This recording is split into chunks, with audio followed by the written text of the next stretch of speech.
Ye. Oha. Toka ndani bwana, unakaje ndani kama utumbo? Hivi wewe unataka kunipata kichwani? Haya. Hivi wewe unajielewa kweli? Kwa nini unajiposti wewe unafly? Bwana, unajiposti unacheka kabisa. Wakati unajua kabisa mimi nakudai kodi yangu ya miezi 3. Unajua wewe mzee, mimi nimekuvumilia sana. Unajua unadai vibaya lakini wewe. Hii dharau. Mtu unajua kabisa unadaiwa, halafu unaposti unachekelea tu kwenye mitandao. Kama nadaiwa ndio nsiposti kwenye mitandao pia nikawa na furaha. Mambo ya kijinga, sawa?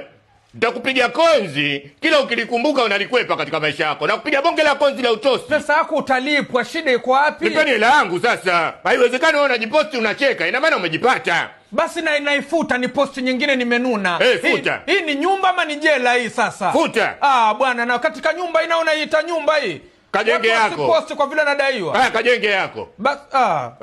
Uame ukajenge yako. Nitalipa bwana, nitalipa. Anakushinda hata Kobe. Kobe ana nyumba. Wewe nyumba huna, unakaa kwenye nyumba za watu tu. Hii nyumba ulisi bwana, sawa? Manyanyaso sasa hayo. Mnipe kodi yangu. Manyanyaso hayo. Wewe unajipostije umefurahi, unajiposti unafurahi wakati mimi nakudai kodi? Nipe kodi yangu bwana. Utalipwa baba, niache nitoke nikabanga hizo, utalipwa pesa yako. Chefu.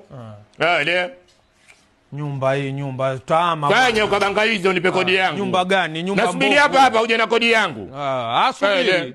Na sasa hivi hapa natia kufuli, bwana. Na wewe usiponipa kodi yangu leo natia kufuli uwani.